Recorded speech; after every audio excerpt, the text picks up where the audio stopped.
আসসালামু আলাইকুম রাহমাতুল্লাহি ওয়া বারাকাতুহু। সুপ্রিয় সম্মানিত দর্শক শ্রোতা, আশা করি মহান রব্বুল আলামিনের দয়ায় আপনারা সকলেই ভালো আছেন। সুপ্রিয় সম্মানিত দর্শক শ্রোতা, আজকে হযরত আব্দুল্লাহ ইবনে ওমর রাদিয়াল্লাহু তাআলা আনহু থেকে একটি ঘটনা বর্ণনা করব। ঘটনার শিরোনাম হচ্ছে 4000 দিরহাম। আপনাদের কাছে অনুরোধ থাকবে ঘটনাটি শেষ পর্যন্ত শুনবেন। হযরত আনাস ইবনে মালিক রাদিয়াল্লাহু তাআলা আনহু এবং হযরত সাঈদ ইবনে মুসাইয়াব রাহমাতুল্লাহি আলাইহি বলেন, কোন এক মাল বন্টনের ক্ষেত্রে হযরত ওমর রাদিয়াল্লাহু তাআলা আনহু দুটি ক্যাটাগরি নির্ধারণ করলেন, একটি 4000-এর ও অপরটি 5000-এর। তিনি মুহাজিরদের জন্য 5000 এবং আনসারদের জন্য 4000 দিরহাম অর্থ বরাদ্দ করেন।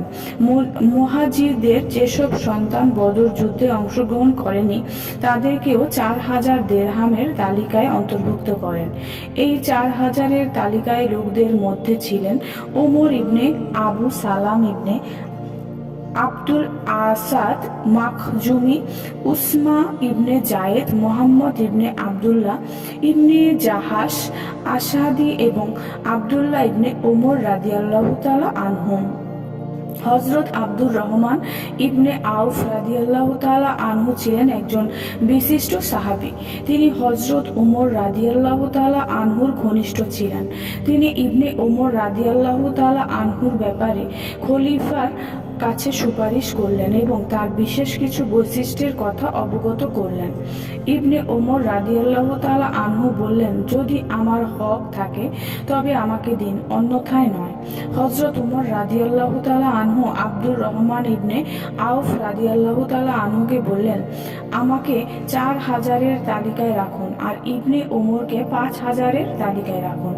তখন আব্দুল্লাহ বললেন, আমার উদ্দেশ্য এমন ছিল না।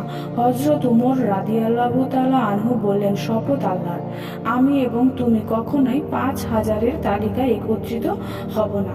সুপ্রিয় সম্মানিত দর্শক ও শ্রোতা, আজকের ঘটনাটি এই পর্যন্তই। ঘটনাটি যদি ভালো লেগে থাকে অবশ্যই চ্যানেলটি সাবস্ক্রাইব করবেন, লাইক করবেন, কমেন্ট করবেন এবং বেশি বেশি শেয়ার করে দিবেন। সবাই ভালো থাকবেন। আল্লাহ হাফেজ।